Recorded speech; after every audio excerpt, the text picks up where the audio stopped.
একদিন গ্রামের বিখ্যাত দুষ্টু ছেলেরা গোপাল আর তার বন্ধু রাজা ঠিক করল জমিদারের বাগান থেকে গোলাপ ফুল চুরি করবে।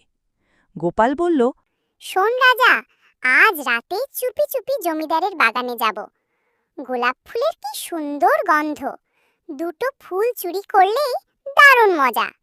রাজা বলল, তুই ঠিকই বলেছিস, এই সুযোগ ছাড়বো না। কিন্তু জমিদার খুবই কড়া লোক, যদি ধরা পড়ি? গোপাল হাসতে হাসতে বলল, ধরা পড়ব না, আমি দুনিয়ার সবচেয়ে বড় চালাক। রাতের অন্ধকারে দুজনেই নীরবে বাগানে ঢুকে পড়ল। চারপাশে ভয়ঙ্কর নিস্তব্ধতা। হঠাৎ একদম সামনে বিশাল এক গোলাপ গাছ। গোপাল বলল, এই গাছের ফুলই সবচেয়ে সুন্দর, তুই পাহারা দে, আমি ফুল তুলছি। রাজা পাহারায় দাঁড়িয়ে রইল, আর গোপাল খুব সাবধানে ফুল তুলতে লাগল। ঠিক সেই সময় পেছন থেকে গর্জে উঠল জমিদার, ধর, চোর চোর! মুহূর্তেই আলো জ্বলে উঠল। দৌড়ে এলো পাহারাদাররা।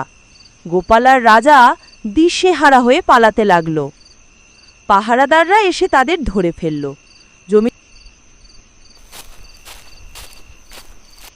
গোলাপ চুরি করতে এসেছো, এর শাস্তি জানো?